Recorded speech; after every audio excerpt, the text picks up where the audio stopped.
Politics without the soap opera, with unfiltered constitutional conservative truth. The Conservative Review with Daniel Horowitz. And welcome back, fellow patriots and American taxpayers, to the one and only Conservative Review podcast here at Conservative Review's Northern Command Center on this Thursday, January 9th. Very busy week here. Really, since Monday. Nonstop stuff. Obviously, it started out all about, foreign policy, Iran, things like that. Now that that's died down, and actually, like we said yesterday, for a good reason, the president really won that, at least that salvo, in a peace through strength model.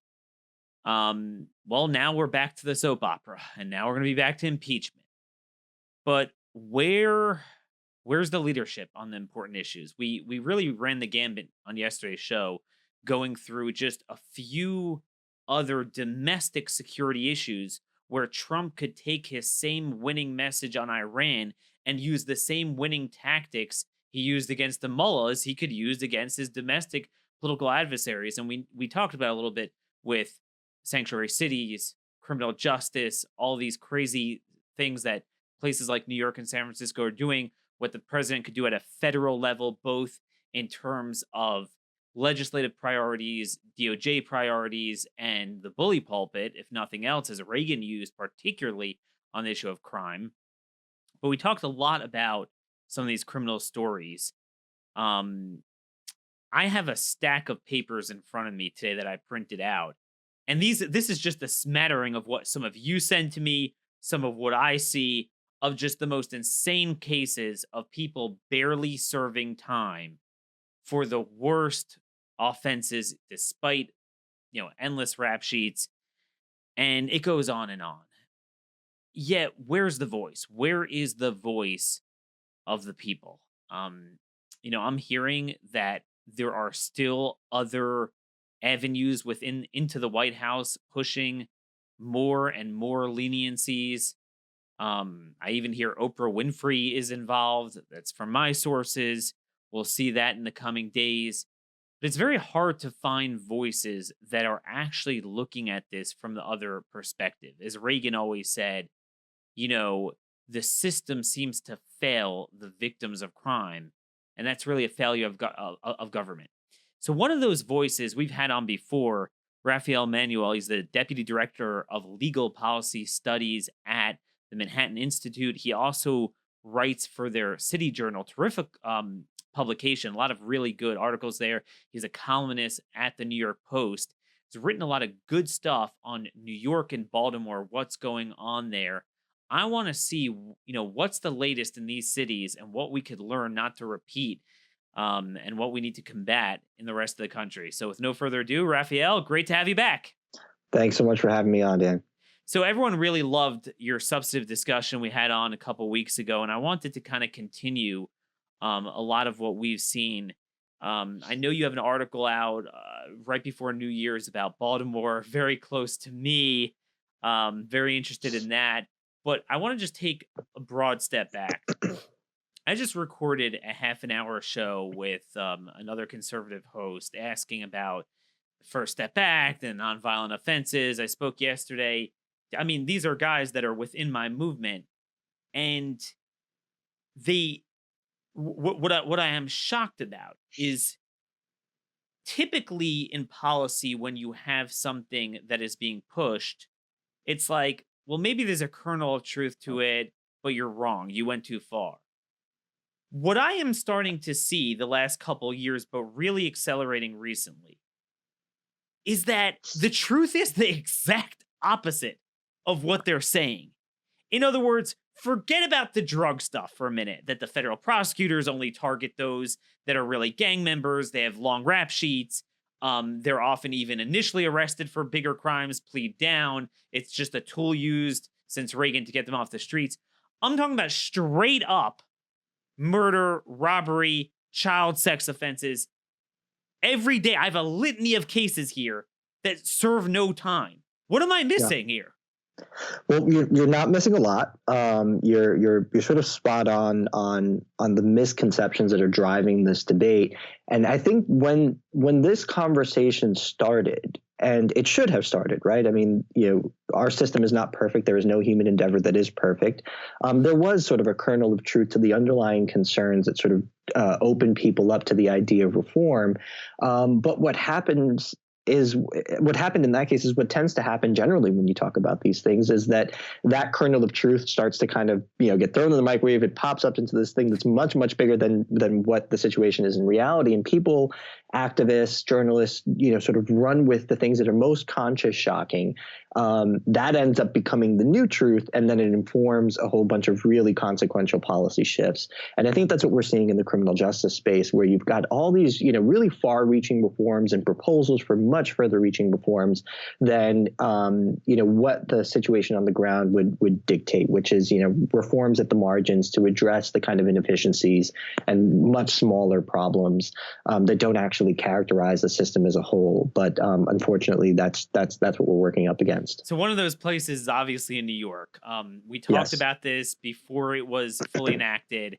Now it's there. More than any other time that I've noticed of really 5 years of covering this intensely, people are finally paying attention. I mean, this is the first time where I'm not the only one popping out articles on crime. Like, that's actually an issue. And everyone's noting how this sex offender let out. This guy was only murder 2. They could get him on not murder 1. So he's let out. What are you seeing on the ground in New York? And do you think there will be any opportunity for a counteroffensive against this? I do think there's going to be a real opportunity for a somewhat significant rollback of this. And I really hope that people follow through on this. I think what happened in New York is that people were sold an idea in the abstract based on, again, a really kind of overblown characterization of what reality was in terms of pretrial detention. I think people were sold the idea that there were just people sort of rotting away in Rikers Island for years at a time while their trials were pending, while their cases were pending, and they were consistently being found innocent or, acquitted of all charges. And yet, they served all this time in these horrible conditions, when the reality is that the vast majority of people who are arrested by the NYPD, I think they make like 300-something thousand arrests a year. Only about 10% of those arrests result in an admission to jail. And the vast majority of those admissions are very, very short stays where people make bail, within a couple of days, certainly within a week. I think it's like 75% of people, make bail. So the people who are staying there were people who were either remanded, which is ordered held without bail, or in some cases they couldn't make bail, or they had, sort of other offenses where they were sort of cycling in and out, or violations of pre-existing criminal justice statuses like parole or probation. Now, the thing is that in New York, before all this stuff took place, I think judges were probably, even though the law didn't really allow them to, were in practice using bail as a way to kind of, hold, at least for a short period of time, some of these more dangerous offenders, people with longer criminal records, et cetera. Again, New York has never really allowed judges to take danger into consideration. But now that we've sort of significantly cut back on the cases in which judges can impose bail, when you combine that with the fact that the New York City jail population was already kind of reserved for the worst of the worst, you're starting to get all these cases that otherwise might have resulted in some sort of pretrial holding, where these guys are kind of waltzing out of the courtroom before their victims are even out in the hospital. And that is, I think, upsetting to a lot of New Yorkers who were never really prepared for that reality. And so I think the backlash is just based on, this kind of sense of being mugged by reality, where it's like, oh, I didn't realize that this is what this all meant. Yeah. I didn't realize that these are the sort of offenders you were talking about. And so I'm actually pretty encouraged by some of the, Democrats who have articulated openness to rolling this back. And I think there's a really good way to do it that's realistic, that can help sort of claw back some of the public safety gains that we lost through this bungled initiative. And we can do this by looking to our neighbors across the Hudson in New Jersey, right? New Jersey did bail reform in 2014, but I'm not saying by any means that it was perfect or that it was ideal or that this is what you want. I think, they've seen an uptick in crime committed by people who are out with pending cases, but judges in New Jersey and in other jurisdictions that have done bail reform have been empowered to hold people when they pose a significant threat to public safety. In New Jersey, judges are also empowered to revoke a release if that offender commits a new offense while they were out. These are really important prophylactics that the New York bail reform did not include. And it didn't include that because these sort of progressive advocates who were handed this task to create this reform never had to, debate this on the floor of the New York State Assembly or Senate. The lawmakers did not consult law enforcement experts and policy folks on the other side of this issue, and they kind of just rammed it down everyone's throat through the budget process, and this is where we ended up.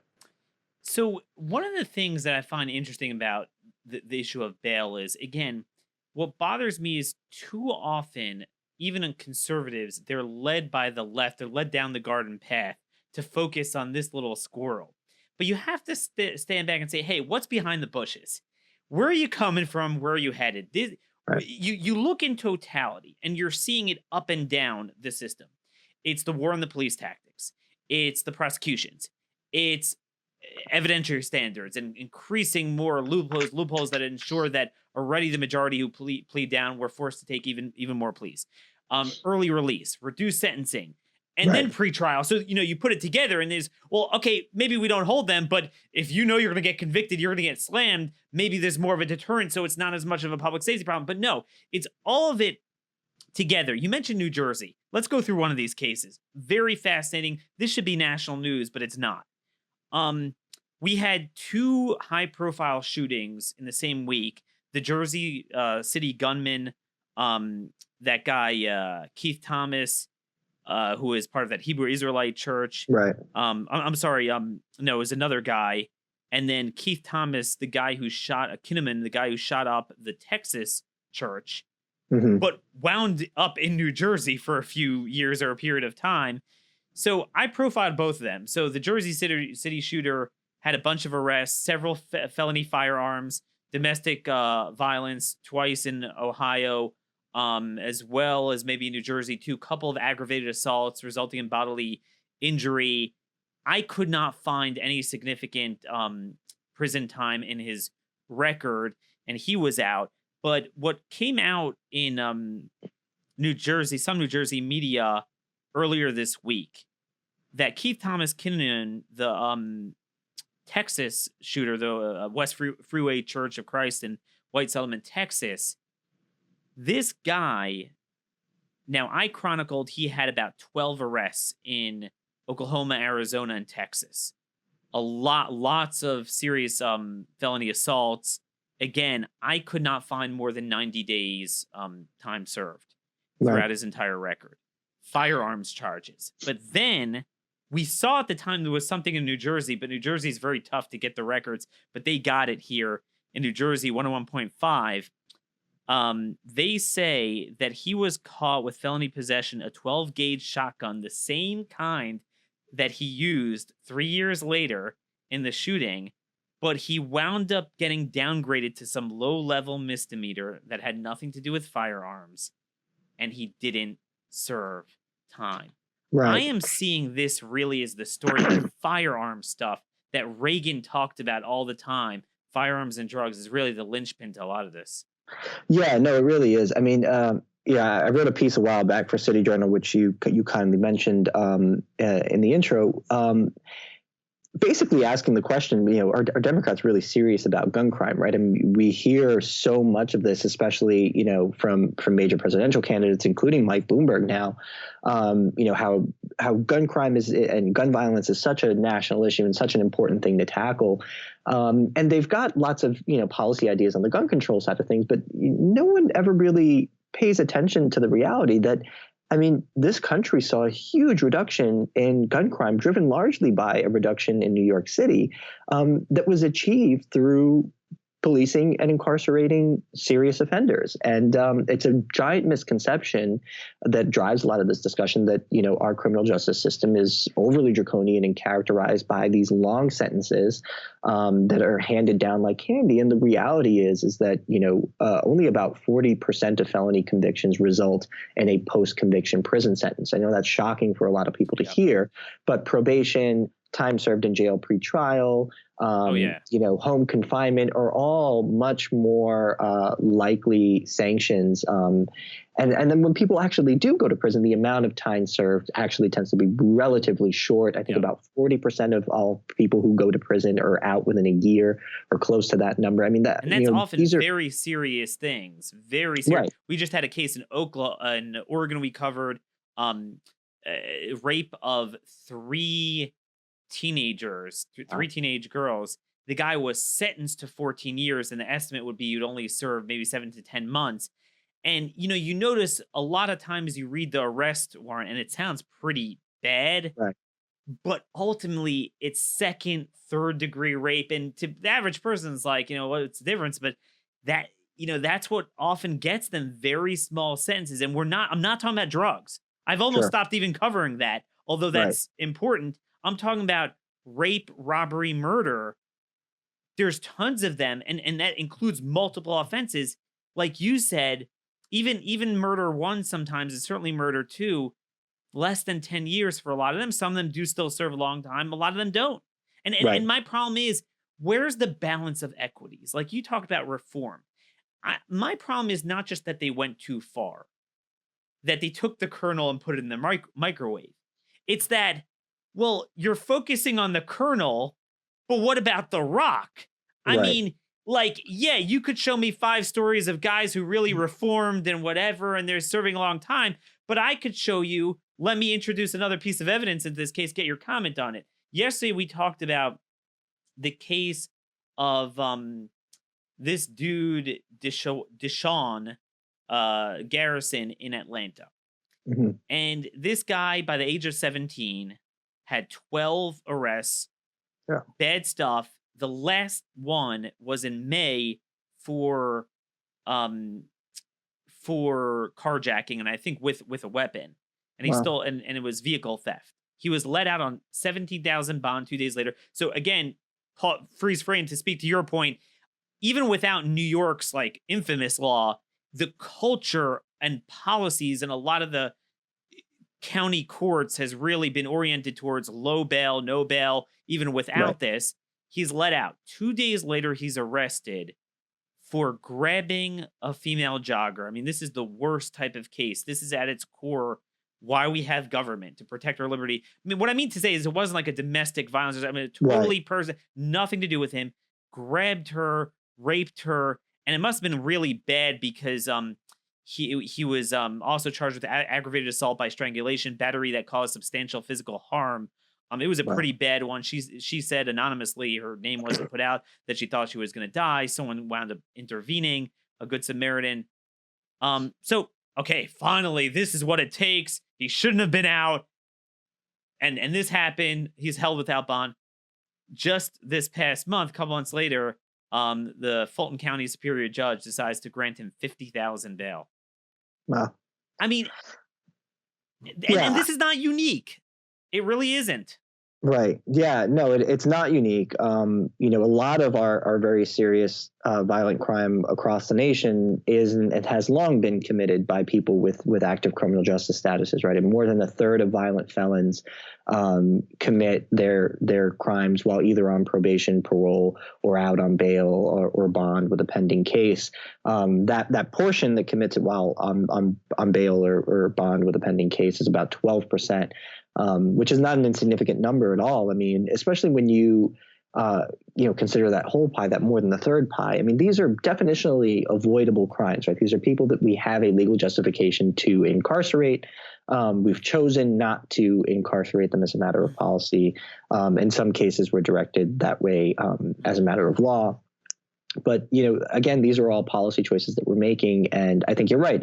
Some real thought has to be given to what the balance ought to be. In the bail issue, there is a real tension that I think started driving conversations about reform initially, right? We do have a presumption of innocence in this country that ought to be respected. And there's a line that could potentially be crossed given the length of a particular term of pretrial incarceration. Sure. But again, I think judges, should have the power and ability to hold someone who poses a significant risk. Yeah. And there are other ways to address that concern of long pretrial detentions by, speeding up the speedy trial process, which is often really as simple as a matter of funding. There are very few public policy problems that funding is the kind of clear solution to. But our criminal justice system, exactly. This is okay. This is what really bothers me, and I'm glad you brought that up because I want to segue it into the prison overcrowding talking point.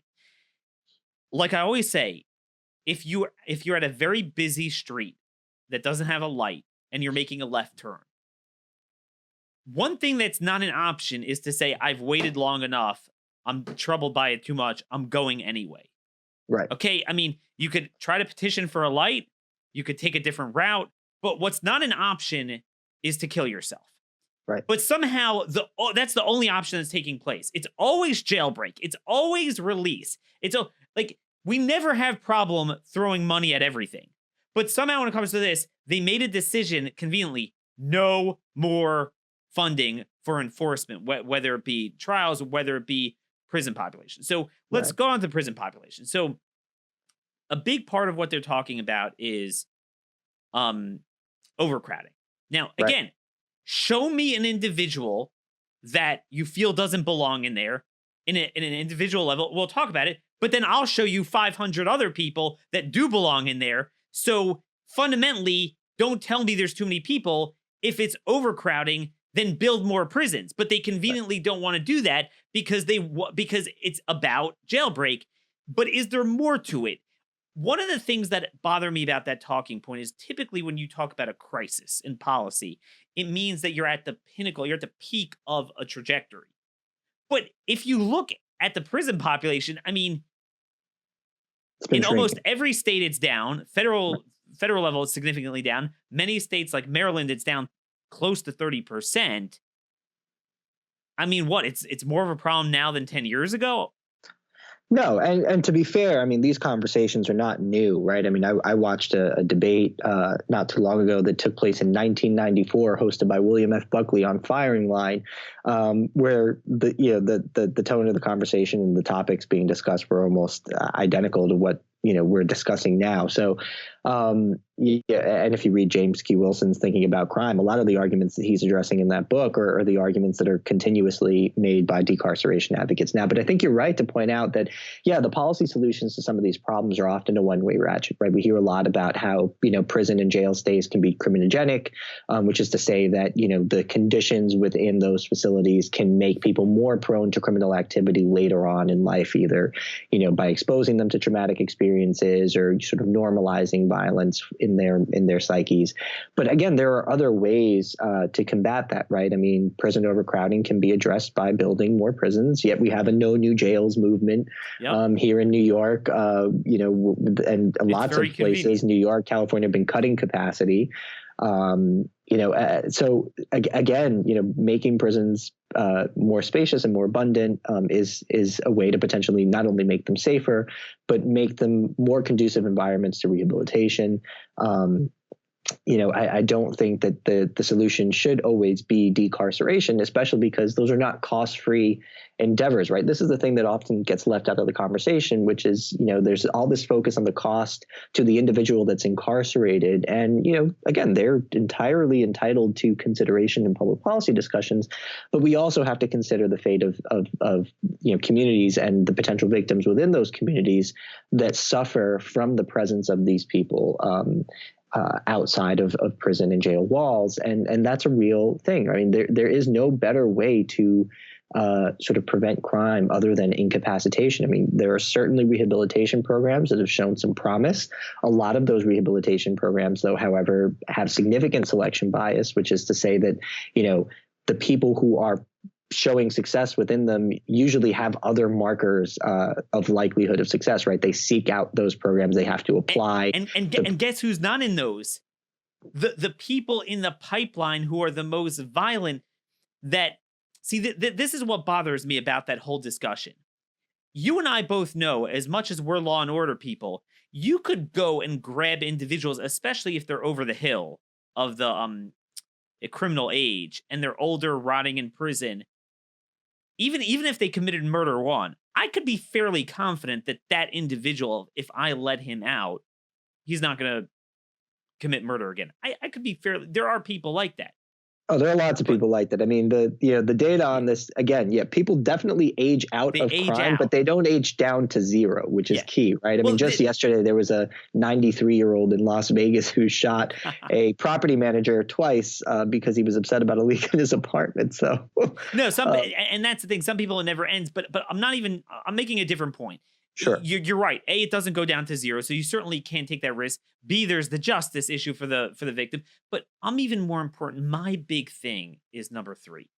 It's deterrent.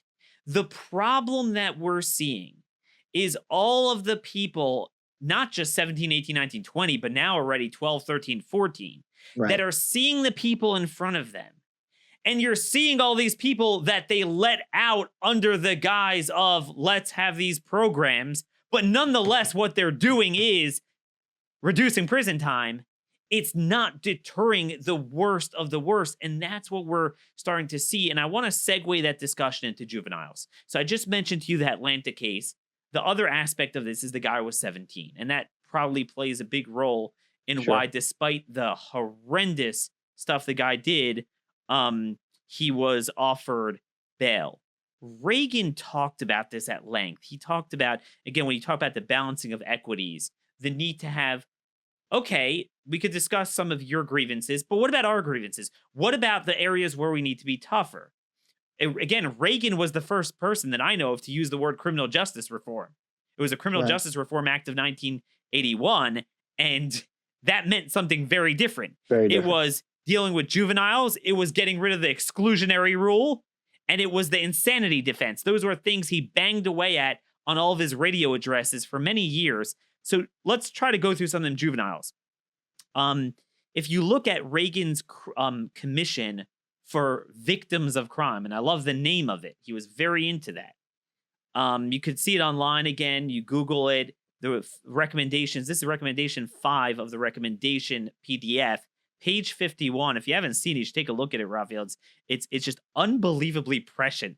The stuff it says about juveniles, that basically they treat the juvenile as the victim. It's all about studying his problems, never about the victims. They say many juvenile offenses drastically exceed this type of conduct, meaning just the young and stupid type of stuff. Armed robbery, rape, murder cannot be laid at the door of mere immaturity or youthful exuberance. The victims of these crimes are no less traumatized because the offender was underage.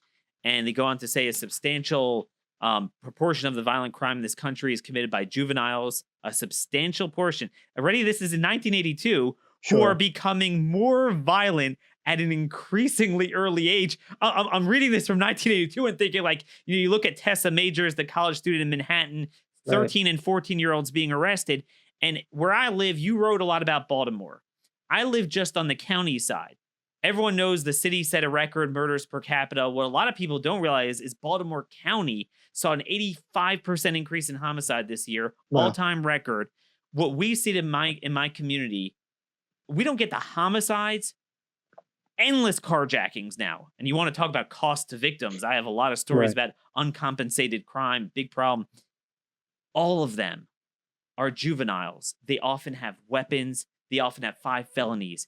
They don't serve a day in prison. Yeah, I mean, look, juvenile justice is a real issue. They're not. They are dangerous, right? I mean, there are juvenile offenders who are just as dangerous as, a 21-year-old or a 25-year-old or a 30-year-old, especially if they have, just ready access to firearms, which is increasingly the case. It is something that's extremely important. New York State has been seeing a lot of this, and New York State passed a raise the age law a couple years ago under Cuomo, which has its own problems and issues. There was one case where a 17-year-old was arrested in possession of a Glock, several hundred rounds of ammunition, a machete, brass knuckles. Because he was a juvenile, was released on just probation, and a week after that shot a police officer in the face. Thankfully, that police officer survived, and he's now been given, I think, 25 years in prison. But, it is not the case that just because someone is under the age of maturity that they are not a threat to the public. In many cases, they very much are. And I think that the justice system ought to be able to make that determination and sentence them accordingly. The other issue, though, that pops up in the juvenile discussion that no one really talks about, and I've got a piece coming out about this in the winter issue of City Journal, which should be out soon, is the way that our sort of leniency towards adult offenders with kids actually contributes to the juvenile offender problem, right? There is a lot of research out there in the psychology and sociology space that show that when you expose young children to parents who have and exhibit high levels of antisocial behavior, that exposure to the antisocial behavior is associated with the development of behavioral disorders that we know, especially for young men and young boys, is very closely correlated with criminality in adolescence and in later life, right? So, and this is important because a big sort of plank in the decarceration argument, especially from the left, is that incarceration breaks up families, right? You hear this a lot. These are, families destroyed, breadwinners and role models taken out of the home and the community, and this has an aggregate, negative impact. But there's actually quite a bit of research that shows that when you look into parental and sibling incarceration as well, the effects on children are actually a net positive because you're taking out this antisocial force from their lives. You're taking out people who can introduce them into a criminal network that will then sort of lead to criminality on the juvenile's part in later life. So, this is a really complex issue and one that we really ought to tackle and think carefully about. I got to send you a link to that. I don't know if you've ever read that, but the Reagan Commission headed by Ed Meese, it's just unbelievable reading it from 35 years ago that he said the same things and he was already warning about them, or the commission was warning about it. And, I see it even worse. The juvenile thing is really disturbing because we've had on sheriffs here talking about the knockout game and things like that. And, right. You have a 5-6-year-old talk trash to you. You're like, yeah, no one, views that as a threat. But, some of these that become big and strong at, easily post-puberty and then 15, 16, 17 years old. I mean, like with this 54-year-old woman jogger, this 17-year-old was easily able to kill her with his bare hands. That could, easily happen. We saw this with Tessa Majors, small 19-year-old college student, these ruffians. And again, they're doing it younger and younger because they're seeing their, older brothers or people in the gangs a little ahead of them constantly cycling in and out. And I feel like this is all rooted in political correctness. It's all rooted in this big lie of, how we don't want to put too many blacks in prison. And you look at the FBI statistics on, black crime in general. Again, it's 54% of homicide arrests, 55% of robbery arrests. And that's a juveniles really is even more. Juveniles is even more. Well, this is a really important point, though, too, because we know that victimization tends to be intraracial, right? So this focus on the enforcement side can be really frustrating because it does leave aside that there is also a very significant disparity on the victimization side, right? I mean, Black Americans are significantly more likely to be violently victimized, and that matters too. And protecting them is just as valuable a goal to pursue. And I just want to also just say something about the deterrent. The dead bodies where I live, like, again, we get the carjackings, right? But the dead bodies in Baltimore are almost all black. Right. I mean, these are people who are entitled to justice, entitled to a real sense of security in their own communities, right? We know what the impact, we can see the impact when a life is taken very clearly, right? We see that life, it's lost. These are years lost. But there is a broader impact that crime has that sort of trickles down and ripples out when there's a high level of violence in the community, and it drops. It's associated with a drop in school performance. It's associated with a drop in employment. It's hard to go about living a positive life when you were consistently surrounded, by high levels of violence. It really adds to your anxiety. It really stunts, development and the sort of absorption of information if you're, a young student trying to make your way out. And so that matters. I just also very quickly wanted to touch on the deterrent point that you made too, because, one of the things that you often hear in the criminal justice reform debate is that a lot of this is the result of these socioeconomic root causes where, crime is driven by a lack of opportunity, right? And if we could just give them the opportunity, it would cost more to engage in criminal behavior. Baltimore City Mayor Jack Young just said that. Yeah. Right. And there is something to that. Right. But it's wrong to think that the only way to affect the cost structure in the mind of a criminal who's apparently logically evaluating this cost benefit setup is to increase the penalty. Right. That would also affect the cost structure. Exactly. Because here's the deal, Rafael. It is true. If you're wealthy, it's very rare that, they commit violent crimes and start raping and assaulting people on the street that way. But it's also true that there's plenty of low-income counties in America. You go to Appalachia, now you might have some like drug problems, but that's more they're kind of like self-immolating, dying themselves. But this like beating people up on the street thing, not so much. Right. Yeah. I mean, again, you'll see a lot of different sort of crime. I mean, my guess is not my guess, but from what I remember, there's a lot, a big domestic violence problem in Appalachian counties as well. But you're right. The homicide rate is significantly lower. The violent crime rate more generally is significantly lower than places like Baltimore and Chicago. But also important, too, is to recognize that the vast majority of poor people are good, law-abiding people. Yeah. Right. Somehow the vast majority of people, who are in the same socioeconomic boat do not commit crimes, right? And I think it's actually a kind of unintentional smear of a large portion of low-income communities to say that, all this criminal behavior can just, be chalked up to socioeconomic status. I don't think that is it's disgusting. That takes into account the complexities of what goes into criminal behavior over time. It really is. It's disgusting. What I'm seeing is a culture of violence. Reagan warned about it. And it's funny, they even in this section, they talk about the schools, like what we saw with Parkland. Now they're starting it already with county laws, state laws, places in California where you can't even suspend someone, you can't expel someone. Forget about even, prison time. Students should enjoy the right not to go to school without risk of being stabbed, robbed, approached by drug dealers, or harmed by persons under the influence. Again, he's talking about this 1982 already, and we're seeing this problem. And, I have 3 boys, right? All boys, no girls. And, it's all deterrent. I mean, it's just with just behavioral stuff, if it's a free for all, they will do it. And especially if you're predisposed in some areas to more of a culture of violence, everyone's focused on all the, PC stuff. And like you said, there's multiple facets. There's a place for rehabilitation, there's a place for other things, but you got to have the deterrent. And what I'm seeing across the board is it is so hard for people to serve hard time anymore, no matter what they do. And then certainly at a young age, to me, it's inconceivable that we're not on the cusp of a massive crime wave, because we're seeing it with New York already. Certainly the subwaves, even homicide, I believe, is up 8% in New York last year.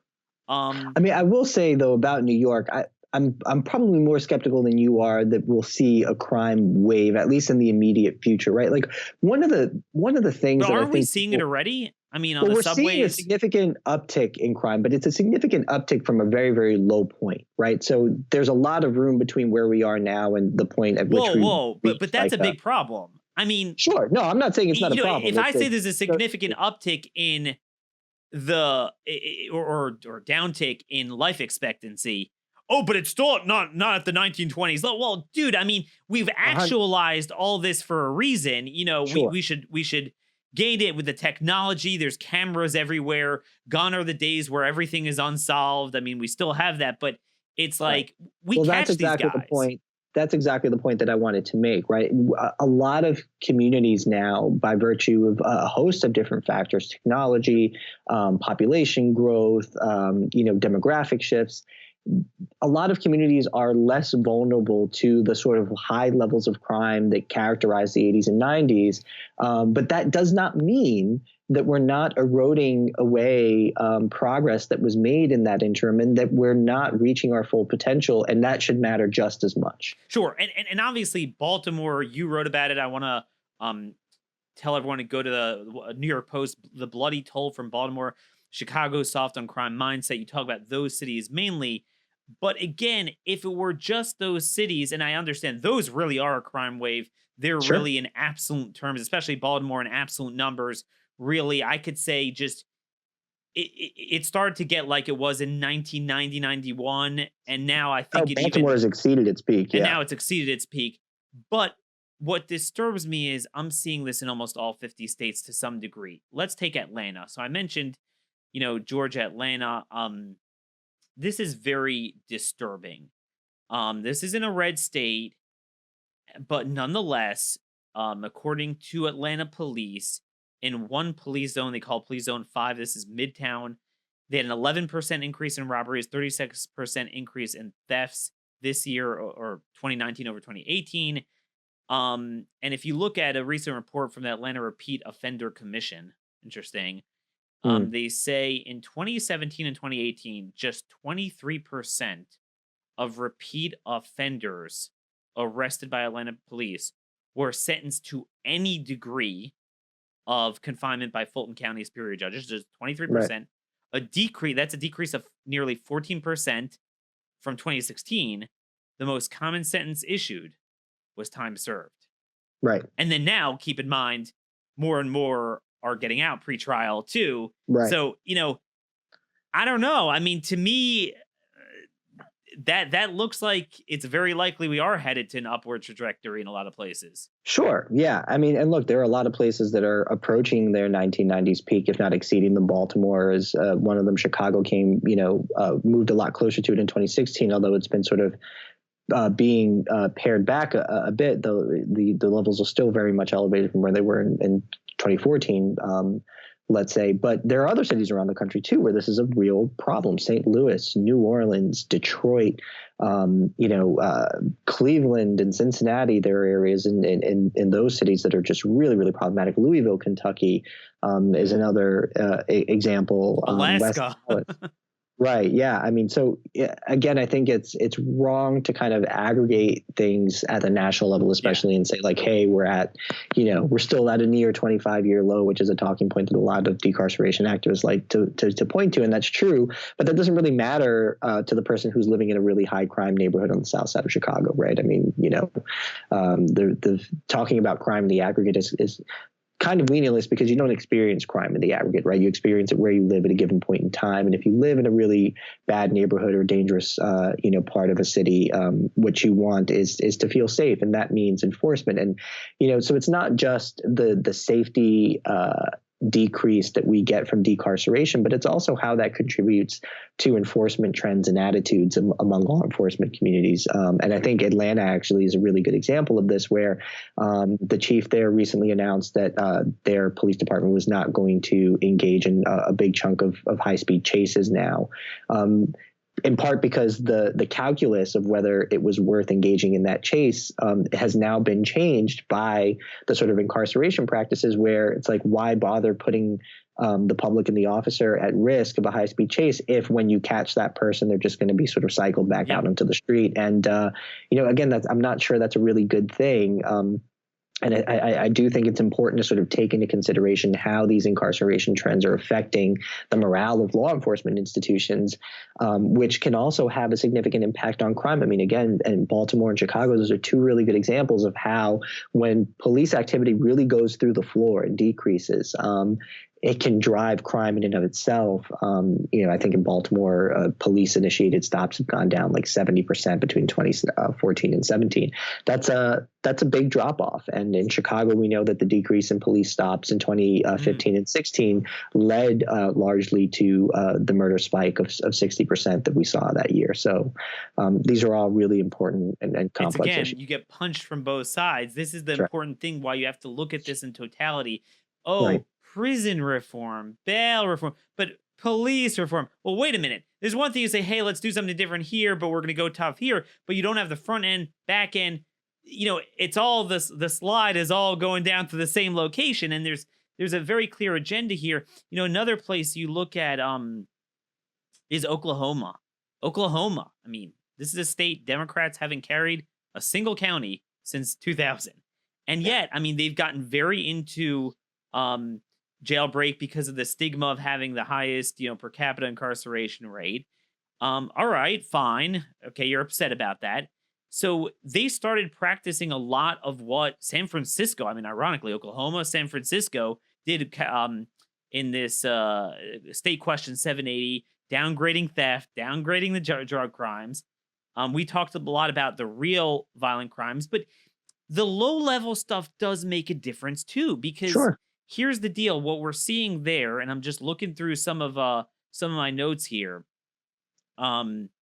Just from what we're seeing, the Oklahoma County Sheriff's Office, that's the largest sheriff's office there, the urban area, Oklahoma City. Since the threshold of certain crimes changed, some felonies to misdemeanors back in 2017, we have seen a steady increase in thefts in Oklahoma County, just like we hear about in California.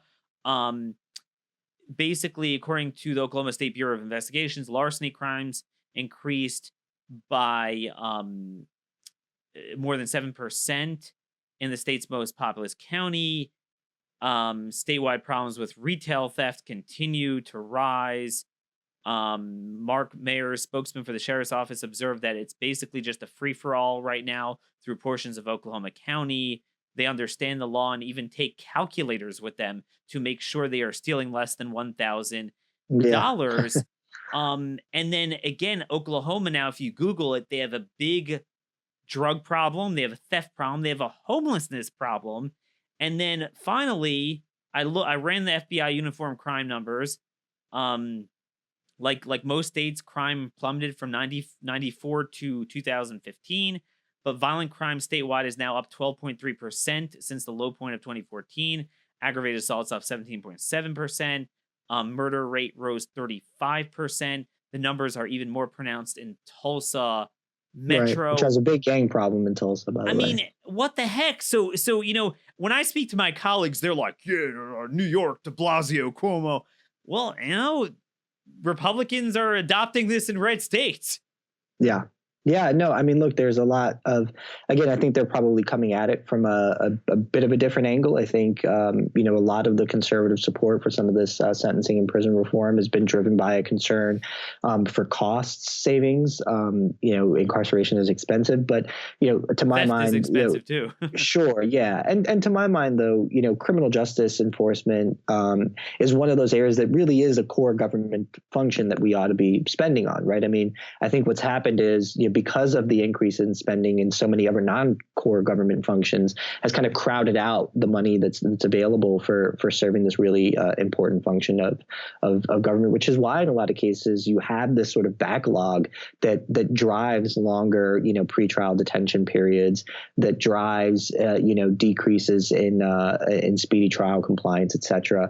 It's and probably inspires a lot of the plea bargaining that results in pretty sweet deals for some of these offenders. You know what I mean? The reality is that our system doesn't have the capacity to do even probably twice or three times as many trials as it does now, which is why I think you have this system where plea bargaining is the dominant mode of resolution of these cases. And I do think that defense attorneys and defendants have probably internalize some of that and know that they have some leverage here because, going to trial is just not something that the system, can accommodate much more of. Yep. And we're talking about, again, repeat violent offenders, not first time, nonviolent, yada, yada, drug felon.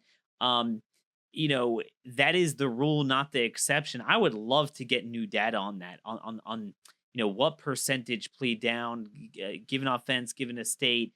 It would be great to get some data because just anecdotally, I Right. rarely see someone, and I mean even when there's DNA evidence, even when there's cameras, the pretty open and shut cases where they get anywhere near the charge that they're arrested on. Again, some people are wrongly arrested. Some people, you have the presumption of innocence. We all understand that. But to say in the macro that somehow we're overcharging, over incarcerating, I mean, I don't know what planet these people live on. Gosh, this has been a very comprehensive discussion. We've gone long. I have to mention one more thing. Sure. So the big thing Reagan really hit on was insanity defense. And I've noticed a very interesting trend, but maybe it's been there for a while from the left in this whole, let people out on the streets agenda. So with a lot of these cases, and this was the case with a lot of the high profile ones recently, the Texas guy that I mentioned, mental illness played a role, and they talked about that. And that certainly played a role in the leniencies. On the one hand, they're like, you don't understand. This guy's incorrigible. You can't lock him up. He's not responding. He can't help himself from beating the hell out of you, Rafael. He can't. Mm. Okay, so you don't put him in jail. But then, well, he's got to be taken off the streets, so put him in a psychiatric hospital. Oh, no, we're abolishing those. See, this is what I understand how they're having it both ways on that. Right. Well, yeah, I mean, look, I'm certainly not an expert on the mental health stuff. I mean, we do have people here at the Manhattan Institute like Stephen Ide and DJ Jaffe who write about this stuff. I would definitely encourage you and your listeners to look into their work. But I do know that there's been a significant curtailment in the number of beds available in psychiatric institutions, where people can get the care that they need and make sure that they're compliant with their medication programs and stuff. And that has driven some uptick in some of this violence, I think, where we've seen people with clear mental health problems and histories of mental health problems engage in some pretty egregious violent behavior outside. But yeah, you're right. This is just another plank in sort of diminishing the number of tools available to law enforcement. I think that's one of them. Bail reform is one of them. Discovery reform in New York, the reduction in jail capacity, the decarceration movement, new restrictions on police use of force, and the progressive prosecutor movement is another one. So I expect at some point, although I say that somewhat facetiously, that the criminal justice debate's tone will start to reflect some of these new realities. Yeah. But despite all that, I do think for a while the decarceration crowd will continue to push the narrative that the system can be characterized by this sort of oppressive, draconian, tough on crime approach, even though there's a lot of evidence to the contrary. Although in your hometown, they're really doing a pretty good job changing the narrative. It is getting worse. And as your colleague Heather McDonald always says, she tells me, it's got to get worse before it's going to get better, unfortunately. That's right. I think that's what it is. But yeah, I mean, the insanity stuff, I'm finding that very common when we touch on a lot of these real egregious cases. They'll often use that as a defense. I think I even saw with some of the attacks on the Jews in New York City, they're trying to add a dimension of mental illness to it. But again, okay, fine. You don't want to have them in traditional prison, but they got to be off the streets. But no, and then it's aggravated by the decriminalization of drugs and the homeless problem. So they're all out on the streets. There's more drugs. A lot of them are mentally ill, ties in. Most of the time when I pass by Union Station in D.C., you feel bad for them. But Sure. There is an element, and we're seeing a lot of these stories in New York and California. A lot of them are very violent. And, that's, I don't care if he's mentally ill or not. That's just as much of a public safety problem to victims as someone who is officially not mentally ill or whatever, however you classify any violent criminal. But again, I think just if you tie together a discussion, I wanted people to get a holistic view, how it seems like everything is conveniently geared towards shutting off the avenue that will keep them off. You can't go here. You can't go here. And it's somehow steering it to the same result, although they don't want to directly say, dude, we're abolishing prison, we're letting go all the violent criminals, because that's not going to sell. Yeah, I do think the modern reform movement is very much a sort of one-way ratchet in the direction of leniency, even though there are options on the other side of the equation that could probably help alleviate some of these problems. Well, thanks so much for your perspective, folks. If you have any questions you want answered on an array of the issues we discussed, let me know. I could email Rafael anytime. You could email me at dhorowitz@blazemedia.com. Subscribe to our videos. Tomorrow we'll be back to some of the other big national issues, but I hope this was helpful to you. This is the sort of long-form discussion you're not going to see on cable news, but it is this discussion our nation needs. God bless you, and thanks for listening.